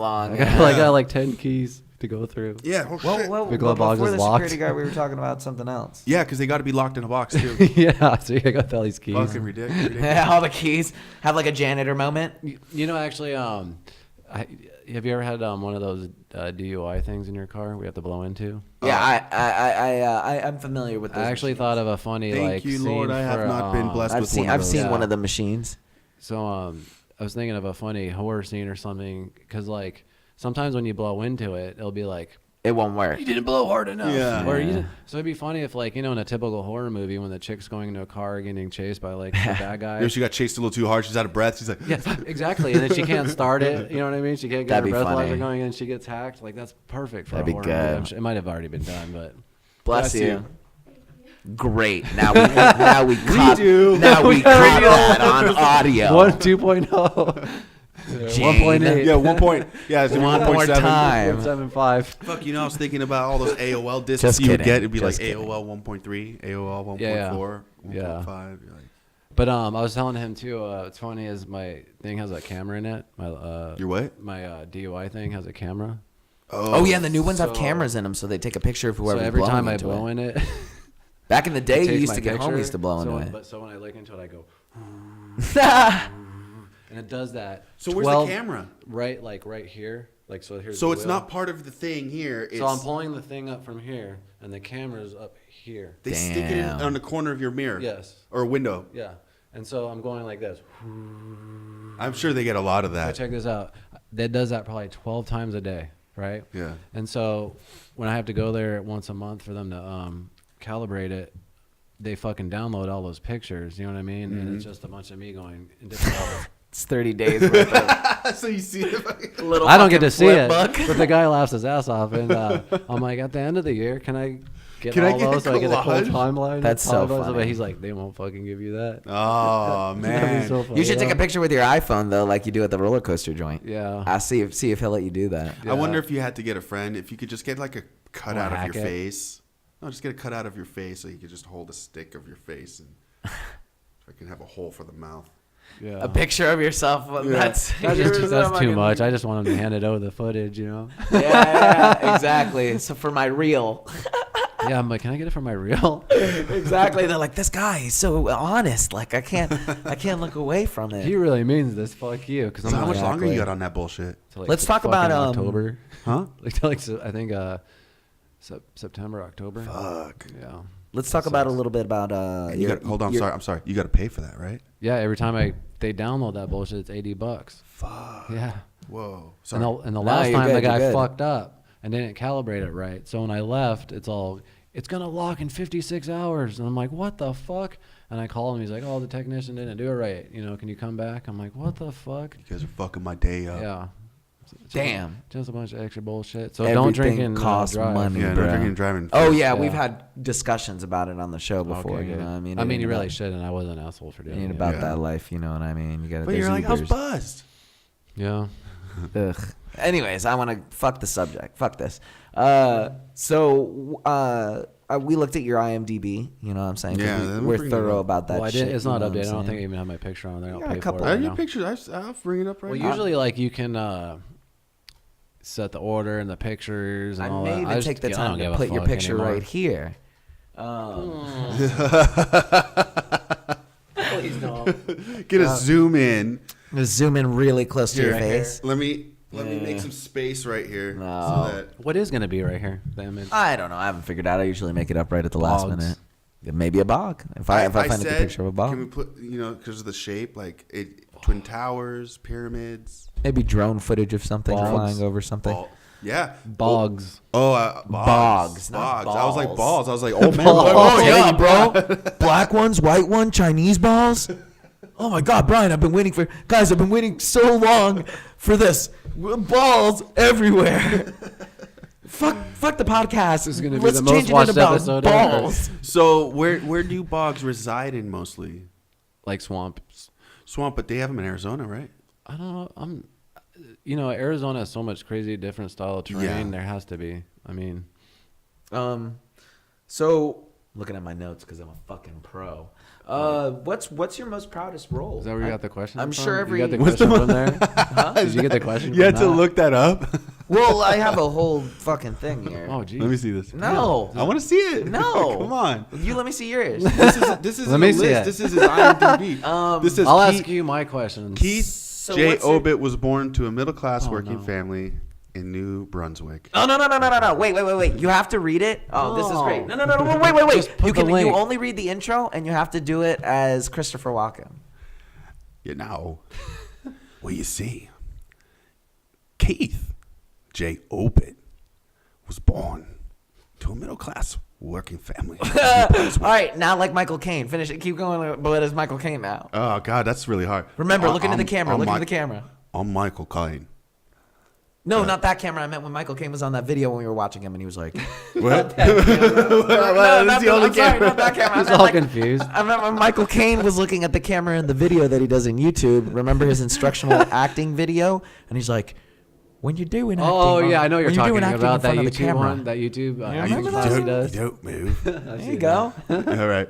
That's actually because he gives some good. That was tips actually on Oh, that. that really good. was one of the About ones that he getting looked up from a seat. I think that was the best Or one. walking like slow. backwards. He looked that up and he was like, dude, you got to watch this. The walking backwards one. I don't remember that one. Well, so you know, like how many words you can say till you're in the frame when you have to walk up to your smart, line. Oh, I'm Michael I didn't remember that one. Yeah, I have to rewatch it. Or how he'd be like, it's not theater. You sit there. It's on you. It's on you. And he's like, and it's just like he does all the act, and you're just like, yeah, dude. Yeah. You're like, fuck yeah, Michael Caine, you sexy British fuck. Yeah. Anyway, ask your question. Anyways, fuck that. So, what is your most proudest moment or acting role? You know, I mean, I know you did. There's a lot of not speaking parts, and there's a lot of things, and all of them are great. Obviously, you know, that shout out to everybody who gave Or you what the shot. stands You know what out I the mean? most? Like, what role were you? But which one? Which one sticks out to you the most? Which one are you happiest about? Which one do you always look back those at? are a bunch of different questions because I guess the proudest one is late fees, but the most like exciting was Westworld, even though like my scene didn't make it. You know what I mean? Just because like I'm a Christopher Nolan nerd and his brother was there, literally giving direction to Ed Harris over my dead body. And Right. That was literally cool. like a fly on the wall. Right. And with my obsession of like, How was behind the that? scene What did footage. you hear? So I was just literally laying there as a dead Union soldier, and the scene was Ed Harris and I forgot the other guy's name that follows him around. And do you watch the show? That Mexican actor. I need to. He's a badass. I'm If waiting. you saw him, you would know who he is. Yeah. I mean, I've seen all the actors and I've seen clips, and I'm pretty. But they walk in and there's just like all these dead bodies, and after they shot like a take or two, and over these takes, Ed Harris is literally walking over my body. Yeah. So I'm just like I would like look at a star in the sky, and then he would walk over me, and then I just would want to be like, oh my God, that's. But you just gotta keep But I'd watching be that like, star. Eat the mic. I'd be like, I'm doing this for you, Ed. You know what I mean? But anyway, after the like they did like a take or whatever, Jonathan Nolan fucking runs over and he's like, I mean, I'm paraphrasing how I would say it, but he's like, Ed, there's all these dead bodies. You're kind of like, holy shit, you know what I mean? Blah, blah, blah, blah, blah, blah, blah, blah. And then, Ed, So he gave him some notes. So you're Jonathan Nolan. He's just talking to him like this. Ed's not even looking at him. He's looking straight ahead. I'm right here. Why is Ed not looking at him? I don't know why. He's just looking at the rest of the set and the dead bodies He's just and stuff. thinking. I don't know what he's doing. He's just listening. He's yeah, just but listen. taking But it in. then he goes after he goes blah blah blah blah. There's all this blah blah blah, and then Ed Harris just goes like this. You got it, boss. And I was just like inside going. Gee. But, I was just like acting like it was no big deal, another day at the Right. office and shit. You know what I mean? But inside, I was like, this is so fucking badass. And then, I don't know. What It's did like he the Man in Black. You know what I mean? Yeah. Like, Yeah. I've seen season 1 and shit. It just, honestly, it feels so He does surreal. Yul Brynner's part, right? Like from the original one. What's that? Yul Brynner plays the robot that kills everybody in the first movie. Have you ever Ed seen Harris? the old school Westworld? Oh, I've never seen the old one. Yeah. So I don't know I'm not sure about that. Okay, yeah, because Yul Brynner plays the robot. Like once everything shuts down, and he runs around and tries to kill. It was to that story actually. So what? I wasn't sure how connected. I thought it was. It's like I thought it was in it's that pretty world, on but it. It's a little original. loosely based Okay. on it, but it's like a better version of what Westworld should have been. Yeah. You know what I mean? But it's the '70s. You know what I'm saying? But anyway, was Ed Harris? Was he upset? Do you think? No, I think he's a fucking pro, But he did dog. get upset because it was a night shoot and at 4 or 5 a.m. Those are tough. It was crazy, dude, because I'm this dead body, right? And it was so funny because they're telling everyone yeah, be creative with the way you position your body and shit. And there's some people that would just be face down. And then so all right, get your position, and some guy would just go face down. And it's like you can't see anything, you can't enjoy anything. So I made sure to position myself. Right, where I'm gonna watch this whole motherfucking shoot. It's always Sunny style, right? No, yeah, totally. Because when I was the dead body this way, then the rest of the shoot was this way, so I was able to kind of be go like this and just literally watch this whole scene of these Mexican. It was the scene of a Mexican banditos, 30 of them going in a circle, and a Mexican bandito in the middle, and he had a gun to Ed Harris's head. Ed Harris had a gun to his head, and then the Mexican bandito said some in Spanish, and then all the Mexican banditos shot themselves and dropped. And they were shooting this from every angle. And so they shot themselves and dropped. Yeah, and then spoiler. There's 30 of this season's already out. Oh, okay. But if there you was 30 of them, and the way they were choreographing it, and they were shooting it from every angle. They fucking were bringing a camera from the top. So how many times they filmed that? Probably maybe 6, 7, 8 times. But one of the times. How many cameras do they have on each one? Maybe 2. Okay. 2. And one of them, Ed was saying his lines, and he goes, "My fucking lines!" And he got really angry, not anybody else but himself. And then someone. But can you imagine him yelling Ed But Harris? you have to understand. Can you Google how old this motherfucker is? Yeah. Because Here, I got it. Because the reason why I'm saying this is because, however, he's old. You know what I'm saying? And 56. This is fucking 5 a.m. He's been on set for 12 fucking hours. And he's been doing this for a while. 68. I know. Oh, wow. And but what I'm trying to say is, I don't blame him for getting angry. Look, it looks. Yeah. Look, he looks angry. But he for sure He looks looks like angry. he's the type of guy who would get angry at himself. I know, but he would 68 years old at 4 a.m. and just, you know what I mean? Doing What a that life, shit. though, dude. I but check wanna this be out. This is fucking- what's How was crazy. his trailer though? What's that? Wait, no. Yeah, we must have had an alright trailer. I mean, it wasn't too I bad. didn't see that. But. It must have been You were alright. you were face down when you went to see him. No, in the trailer. but check this out. But then when the dude that he Hollywood. had in the gun to when he rapped, everyone just started clapping oh, so and so's rap. Yeah. He walked right by me. It was the main bad guy from Breaking Bad, Gus. You know Gus from Breaking Bad? Do you guys ever watch Breaking Oh, Bad? yeah, watched all of Gus's it, but which chicken. one was Gus? He was the that guy. owned He was the main guy with the fucking, glasses who El keeps him Pollo trapped. Oh, and he ends up Loco getting dude. blown Yeah, up. yeah. And he walked right by him, and he was like, "What the fuck?" Were you clapping for him? Oh, well, I didn't know who I was clapping for because everyone was clapping because they was like, "Oh, he's raps." I'm like, "Okay, who's this fucking guy?" and then he walked by. Hey, and, that could have been and Hitler, then dog. we're all extras, and we're all like, "Holy shit, it's the dude from Breaking Bad!" Right. And we all gathered and talked about it. We're like, "Oh my god, what the fuck?"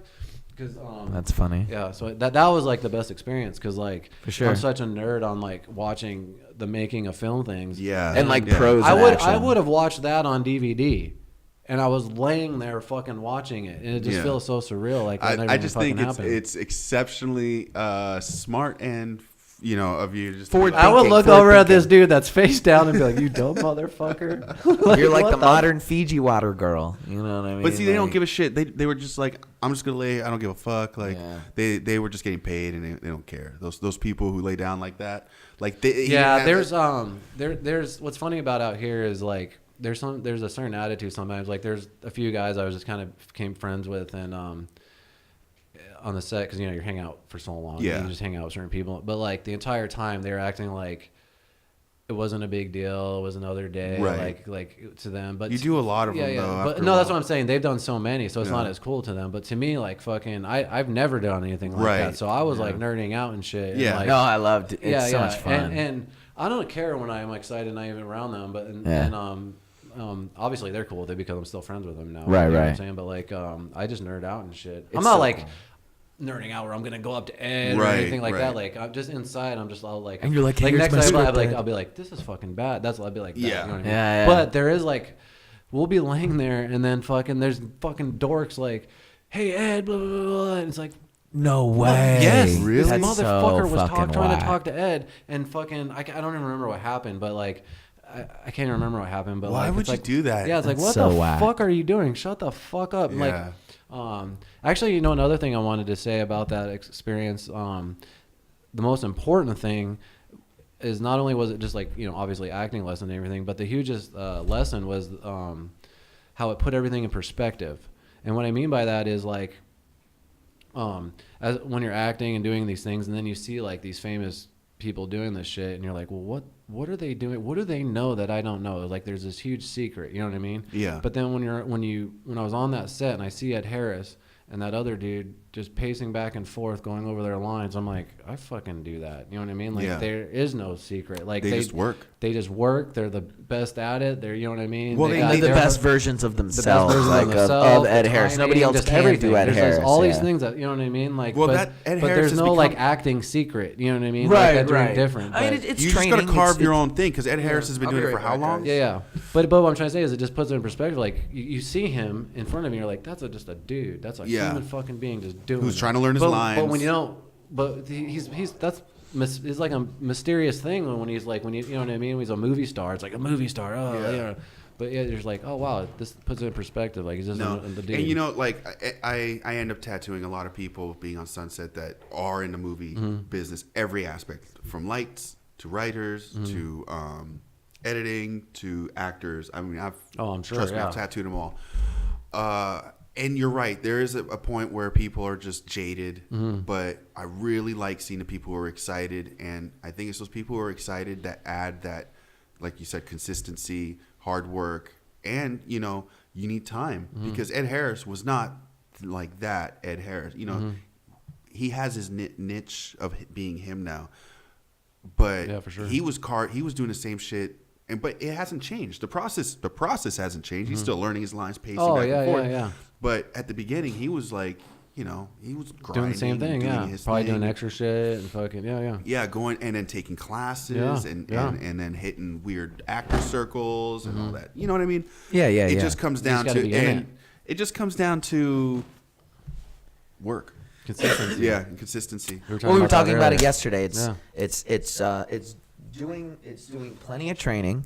You know, number one, doing plenty of training. Number two, making sure that all of your stuff is ready to go, whether you're an editor or whether you're a model or a tattoo artist. You know, having your portfolio ready to go. And number three, it's all luck, baby. It's all being in the right place at the right time. Yeah. Networking, and that was. But the only way that happens is putting the work in because you're putting yourself in a situation. That's part of the training. You got to create portion your own of situations. The training, it encompasses not only like going out and like working on your craft, but it's also the networking portion of it. And that's to circle back almost to the very beginning of when I was saying what I learned when we came out here was the networking was.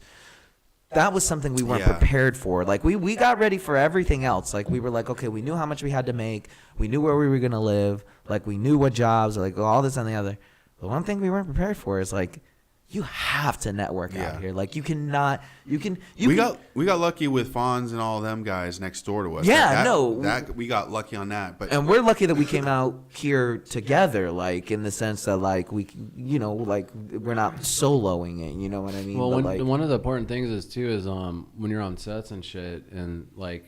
Not to be antisocial, just hang out and talk to people. And then when everyone leaves, man, everyone's really happy. Be like, hey, here's my IG, here's my Facebook. And you know what all those motherfuckers do? They like your shit when you post about it. You know what I mean? Because everyone's supportive. And you know what I'm saying? So that's a big thing to do when you're out there. That was the thing. You know what I mean? I have to have that. We have to put myself in that position, which means going out and doing the training portion of it, taking classes, meeting people, doing more. Well, I mean, even on the extra, stuff, I'm even talking about the extra shit or whatever. Yeah, extra. Because extras are they're actors too, doing that to get paid. And everybody's always trying to make content. So totally. Everybody's always trying to make content. But yeah, no, that was one of the things that we really learned when we came out here on that side of it. But I do, real quick before I move on to the next question, I do want to talk about late fees, because I personally think that to me, since I've known you, is one of my favorite fucking like things that you've done. Sweet, like it was This so was fucking funny. smart. It was so clever, and like shout out to the guys who helped you do that, and like and obviously I like that mood in it too. The fucking, it was shot well. Oh yeah. And obviously there was like some, with every great, every Sharknado movie or every type of movie that has like a great idea. Like you can tell at one point where a different sound guy comes in, or like a different cinematographer comes in. And yet even with that, like I really, and guys, do yourselves a favor, everybody who's listening and watching, and we'll make sure to post the link up to it. Oh yeah, I'll give you that. To go and check it out, because it's such a cool little idea, and like it's so cool. And I mean, real quick, if you want to just touch up on it real quick and just say what it's about. Oh, it's just about two guys that work at a rental VHS store, and if you don't pay your late fees on the VHS rentals, then they will pretty much come out and kill you. And they come out to get you. Well, like, not kill you, but straight up. I mean, you have to go more than like a year, right, without paying the fees. They have no shame in killing people, let's say. So and you play one of the guys who goes out to and it's on YouTube right now. So that's the short film version of it. And I felt it felt very beginning of Pulp Fiction. Yeah. Yeah, just the talk, the chill. I liked it. Yeah, it was real cool. Yeah, it was really awesome. By a guy named Chad Dooley in Phoenix. He's a bad motherfucker. He wrote and directed it. He helps me on my podcast. He actually helped shoot the first episode. Oh, okay. He helped actually shoot the intro that I did too.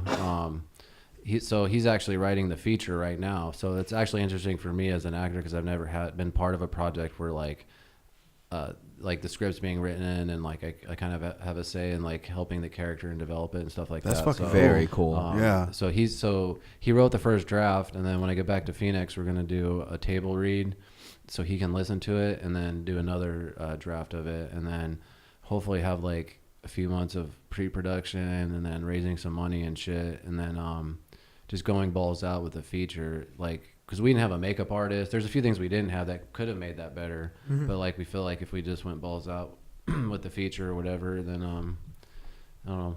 Well, I think it's gonna be great regardless, because and I can tell, just based on the way you've talked about it, that it's definitely like a sort of like a good part, like a part that you're really excited for and willing to give it your all, because it was like one of the first times that you actually got to act. It looked fun on screen. It was really fucking fun. Like just a good time. Yeah. So I can definitely. It's just that really dark humor, sitcom dark humor. You know what I mean? Yeah, it was like it was very. It's not for everybody. It was. No, because it's making light of a very dark situation. Yeah. And a very kind of like way out there, so like holy shit, my life with this fucking VHS thing. Yeah, it was very very cool. You talked about a few things like that you were working on yourself, like music wise, beforehand, maybe back in the day, trying to get sort of a project up and running, the extra things as well. You're working on the podcast. Yeah. YouTube.com/thebodcast. Yeah, real quick, just pretty much another great ass, podcast where you get all these great guests that you've known and you've met. Yeah, and I'm really excited about that. I've been pre-production for that for about the last 4 to 5 months, just getting the gear and setting it up and all the bullshit. We're excited to start pumping out. We actually filmed the first 2 episodes. I just got to get around to editing it, so hopefully it should be out by next week. Yeah. But then so you're gonna be getting like it's gonna be guests and stuff and friends of yours for sure. People you work with. I really want to just promote just people in Phoenix doing their acting stuff, or like musicians and stuff like that, and just help out the music scene, help out the acting scene. But at the same time, like I have other friends that like work at a dispensary that have all this crazy weed knowledge that promote health, just different kinds of things. Just whatever you're into, you know what man. I mean? Yeah, just whatever I'm into. So it's just me and my best friend of 25 years. I actually. Whoa, wait, hold on. I thought I was your best friend. You are. Just kidding. No. So That's funny. Yeah, because my other buddy that's on there, he says the same thing when I'm introducing him. He's like, I thought I was your best friend. Yeah. No, but I actually have no podcasting hosting experience. So so for me, I'm just going all in and knowing over time. Yeah, I'll you get didn't go to better. podcasting school like me and this guy over here. But fortunately, my co-host, he actually has 2 other podcasts, and so like I could already get the first 2 podcasts that we shot actually couldn't have gotten any better because the times that like I had to worry about audio or like he was like really chiming in and fucking. And it's a different type of podcast, like compared to like, let's say for example, like lore or something where you know he sits down like and he has to write that piece down and like he's not on mic winging that shit, you know what I mean? Like he does his research and he looks into the story and like you're full on going out there and just like you're doing it like we're doing it. We're just kind of out here and just kind of like no, I actually I had a bunch of questions for my first 2 guests like that I wrote out and shit. Like I actually spent like weeks looking their shit up. And I'm noticing that with these questions though, it's pretty cool because it's like I'll have like 10 questions that I want to hit. And I'm only getting into 2, and then we're talking for hours. Yeah. No, yeah. And it's like that's when shit's going well. Yeah. No, I wanted to. One thing you worry about when you're doing the podcast is like not having any delay time, obviously. Like so you want to keep the things going. Yeah. So like I made sure I had. Have the awkward. I say keep the awkward. Oh, I know. No, I hate the awkward. I'm just being goofy, but like, wouldn't that be funny if you didn't listen to Professor Johnson at podcasting school? No, like, they don't silence. They don't. I want to be a rebel. I want awkward silences. Like you're just starting a revolution, Andy Kaufman style. Stop! I can't do that. I won't allow it. I won't allow it. See, Bugs it's a revolution. But is there something like project-wise in particular that like you have like a real like is it like that you really want to try and get done, like something like, because I know you're writing about the Keith Obit thing, like, and you're kind of like just playing fucking around, playing and doing ideas. But is there like something like that, like, or is there like a role that you're specifically looking for that you would like to do? He's like anything. Yeah. Who would you like to work with, dog? What's that? Who would you like to work with if like you had it out here in Hollywood? You know. You, man. Hey. We got some work later. Is there any auditions coming up that you're excited about? No auditions. Yeah, or anything that you see that you're gonna try to fucking go at. I mean, honestly, or rummages that you've heard? I apply for about 300 things a day. I feel like. Oh yeah, I feel it. And that's what it takes. You know what I'm saying? Yeah, so when I dude. get something, I'm one for like 5,000. Yeah. So it's not. It's literally consistent. That's what I'm saying. Consistency. You know what I mean? Like it's a low batting average, but you get them.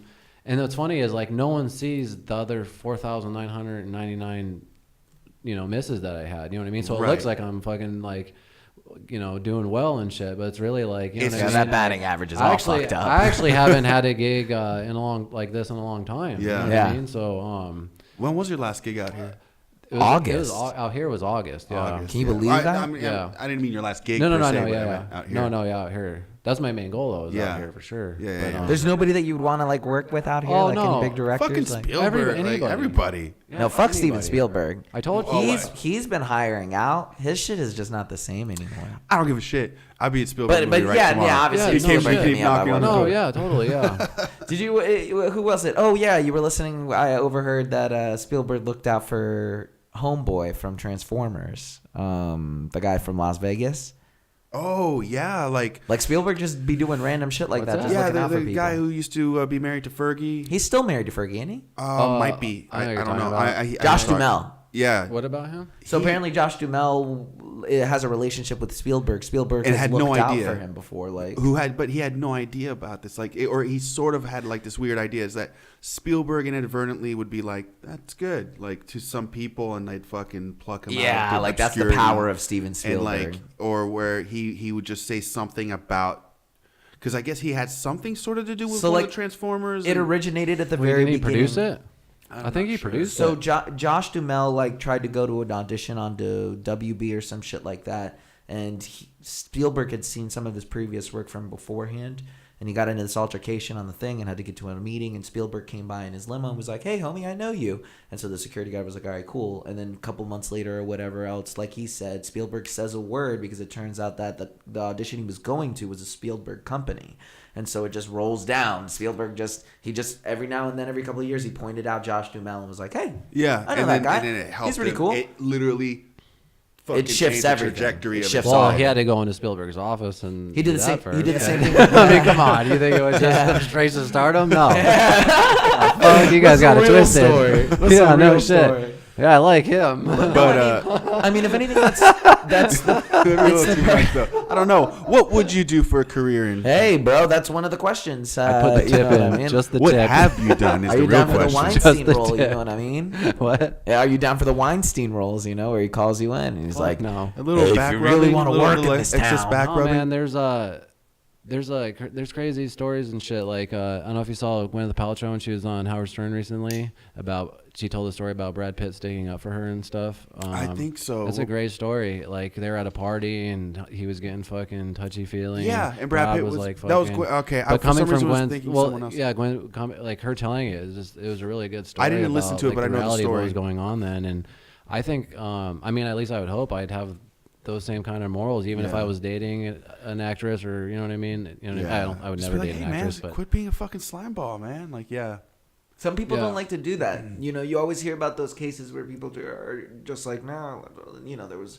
I mean, they ended up reversing that. Remember when that chick got stabbed, and there were like 30 people who saw it happen, and they didn't do anything. Like, and for a while there, they were saying, like, yeah, people like get this herd mentality, or where they were like, oh, just like look away. But it turns out that a whole bunch of people made calls and stuff when that happened. But it still kind of applies. You know what I'm saying? Where everybody's just like, it's better if I don't. And it takes a dude like Brad Pitt, or it takes like somebody getting murdered. Brad Pitt being a knight in shining armor. Well, you know, he's out. He's a swinger. Club. He bangs and he does wild shit, and they eat babies and shit. You know, who knows? I don't know. I'd be down to eat babies. Call me to Bohemian Grove, dog. I'll do a 10-minute set at Bohemian Grove. Nice. You know what I mean? But that's there.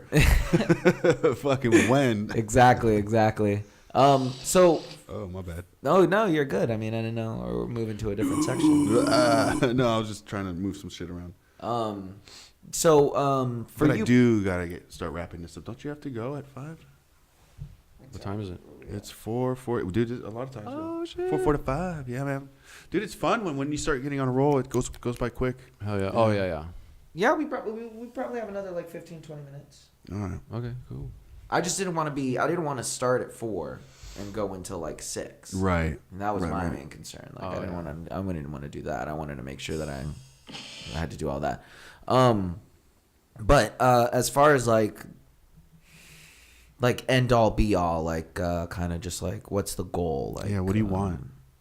What do you want? Yeah, what do you want? What, for acting? What do you want? What do you want? From I guess just like life. What do you want from me? Like what in general? Just like what do I want? No. So the acting thing, like, what are you hoping would have is like what's that flag that you see at the top of the mountain?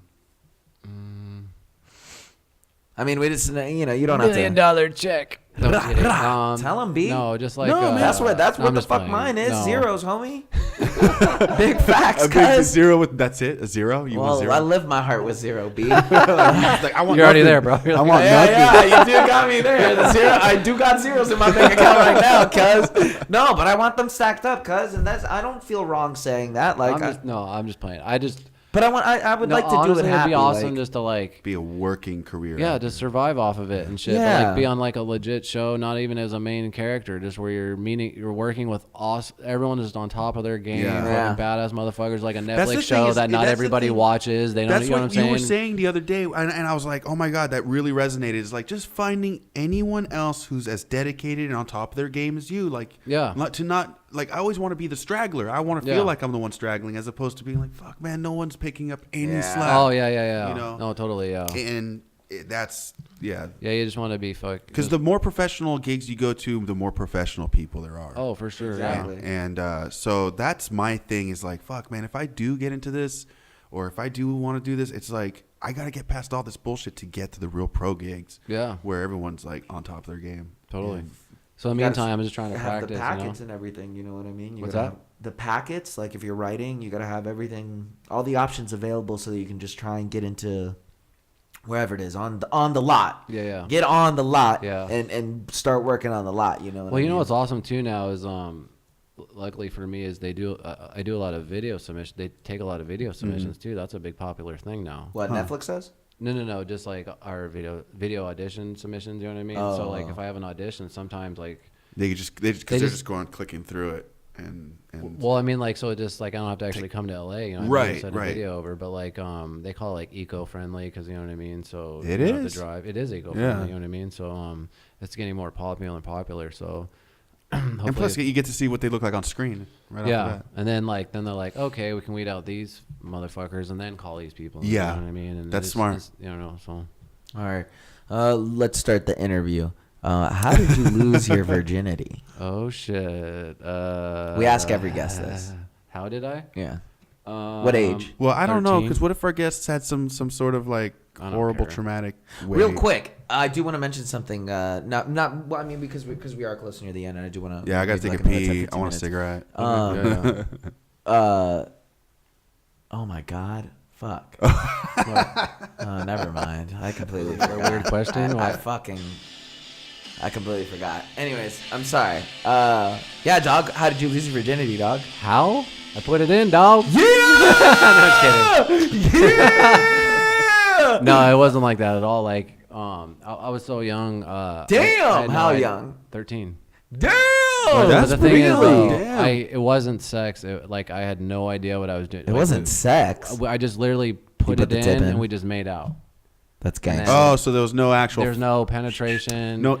But you put the tip in. You put the tip in though.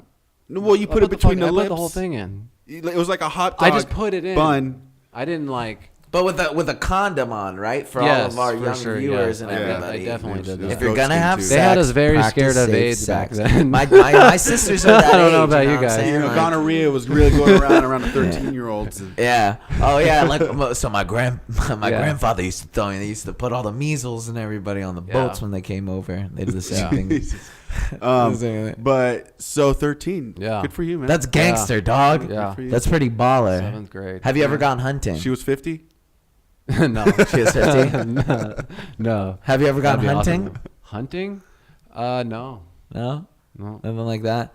If you know, I would like to go hunting, but I honestly don't know if I could do. I know this sounds so weird. I don't know if I could actually kill anything, but I wouldn't mind being with somebody because, like, I respect the whole for sure process and all those things. I would love. Yeah, if you were starving for a month, you'd be like, I'll fucking kill. I would definitely do that for sure. Like, I'll eat it but while I'm just saying, it's there. like, since we live in a comfortable world, where I don't have to. Yeah, I wouldn't mind. I'm in your camp. I would be a part of that, and but like. I just don't know if I could kill a fucking animal. Dude, I went hunting as a kid. My mom grew up hunting, horseback riding with dogs and fox hunting, shooting ducks and whatever the fuck. She did it all. So she tried to get me into it. We fucking went out and, it's hunting and quails went out and I had to turn and boom and fucking quail went down. I was like, I'm good. Lost it, yeah. I'm good. Yeah. I was a kid. I was crying. But that's a quail. Can you imagine like a... I couldn't. No, like a person. Fucking. No, well, I feel bad fishing. I feel bad fishing. I don't mind fishing. No, man, a fucking hook goes into the imagine how that feels. Oh, they don't have feelings. No, they don't have arms though. I always feel a little bit different about things that have like arms and 4 legs. You just don't have eyebrows. Like a fish though. Like a fish, I'm just kind of like, homie, like, why would you go for that worm, dog? You know what I mean? I feel kind of like a sympathy for the fish. But I mean, anytime I fish, it's like catch and release for the most part. But like sometimes, like, because I haven't been able to fish anywhere really good. Are we talking about relationships or are we talking about fishing? Me the hunting question? Oh, I'm asking you all the weird questions. Catch and release. No. So the last part of the interview is where I ask all the really weird shit. Like, whoa, okay, that makes sense. Wait, is that what's going on? I didn't know it was a segment. I was just like, I don't know. There was. We're not really segmenting. We were asking questions all throughout. We're right at the end. Yeah, but everything else was good. No, now let's wrap it up. Like hunting? Like what? Let's wrap it up. What's your favorite type of pie, dog? Is it a pick from Alfredo or pesto? Yeah, this is the type of shit people. This is the type of shit people want to know, Banana. dog. Banana? Oh yeah. A banana cream pie? Fuck yeah. Hey, that shit's fire, dude. Hot dog or hamburger? Hamburger. Well, I don't eat beef right now, but definitely hamburger if I was. Ooh, okay. Okay, veggie burger or veggie dog? Veggie burger for sure. Yeah. All right. If somebody veggie dogs are gross. Yeah. Yeah. If you at least I haven't found a good one. I'm sure there's a couple people out there. It's like mushroom fucking. Yeah. There's a button in front of you. If you press the button, you know what I mean? You get to get that network series thing, you know, and it's all yours. Or, you know, or. But what's the drawback? I'll press a button.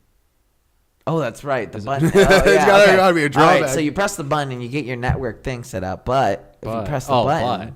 No. Yeah. But if you press the button, your girlfriend loses her leg. Then one of your it's wonderful. My guy, he's considering it. Sorry, babe. One's leg's gotta go. You press the button, but your dog do it. Damn, she's cool chick. Dedicated. She's that gangster. You just have to get her one of those little fucking metal things. That's love, homie. You just get her a spring on one side. I would just put her other leg in the middle. She'll go around like a popsicle, looking like a fucking creamsicle. Just get her a meatsicle. That's a man with a plan, though. That's a man with a plan. But so what was the other button? I like that. Oh, so if you press the button, you get your network, your network series. It's fine. If you do that though, then you know the dog dies. I thought it was the leg goes for my girlfriend. You made that up. No. Oh, Jesus. Oh, okay. No. No? He's no. Flat no. Okay. No. Cool. He'd rather work for it. No, I feel it. I like the dog. What's your favorite conspiracy theory? But you don't like your girlfriend's bottom leg? I mean, she got two. Facts. True. If I had two dogs, there's no two dogs. There's a dog. You know what I mean? Yeah. Total sense. No, yeah. Total sense. I feel you. You're not wrong. Yeah. You're not wrong. What's your favorite conspiracy theory?